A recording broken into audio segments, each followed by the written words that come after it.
Well, striking teachers from across this province could be forced back to classrooms without a new deal next week. We welcome Alberta Teachers Association President Jason Schilling to the show this morning. So, Jason, what exactly does this potential back to work legislation mean? Well, I mean, it basically, as it says, it would force teachers back to work. It would end the strike and end the lockout because teachers are technically locked out right now. And so it would end that and teachers would have to return to the classroom.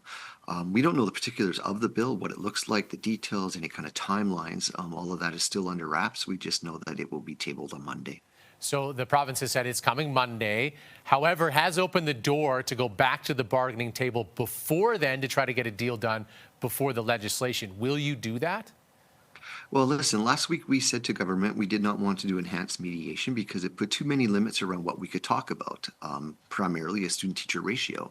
And we also said last Friday that we were willing to bargain and meet and negotiate every single day, but have yet to see government come back to the table since last Friday. So it's interesting to say that we're going to legislate you back, but we're more than willing to have negotiations, but you would have to actually come to the table to do that. So the ATA has talked previously about consulting lawyers should back to work legislation come. Is there a chance that teachers could defy this order? That's a decision that is made by Provincial Executive Council. We need to look at all the variables. We need to see the legislation first to see exactly what it says, and then analyze it there and make our next steps at that point. What's your message to many teachers who are trying to unfold all of this after thousands of them showed up at the legislature yesterday rallying in front of the government as the fall session began? Yeah, I was there yesterday inside for the throne speech and at the rally, and you have tens of thousands of teachers from across the province showing up, but not just teachers. There's parents there, there's community supporters there, there's businesses there all supporting teachers. This says to me that government really needs to listen about how much people care about public education and want to see it improved. To my colleagues, I know that they've put it all on the line to make school better for students and for their families and for themselves. And I think yesterday sent a strong message to government that they can't ignore. What do you say to those who are maybe thinking at home, what was this all for if I have to go back to work anyway?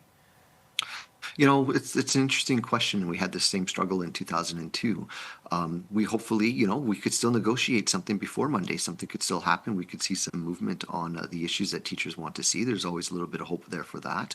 But everybody in Alberta is talking about public education, and they're not backing down in terms of what they want to see from government. They can't just simply legislate a bill and think that the crisis in education is going to be over.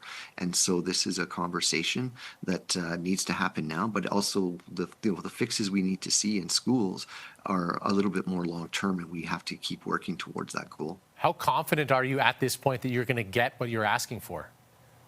Well, I'm hopeful. Confident is a different part of me, but I definitely know that teachers are on the right track. We've asked for reasonable things that can be done in a timeline that makes sense in an Alberta context. We just need government to actually step up and start funding education in this province in a way that people deserve it to be. Kids don't deserve to go to school without the resources that are available to them. Teachers don't deserve to see kids fall through the cracks. Like, we need to do better by education in this province, and it's time for government to recognize that. Jason Schilling is the president of the Alberta Teachers Association. Thank you for your time this morning. Thanks very much.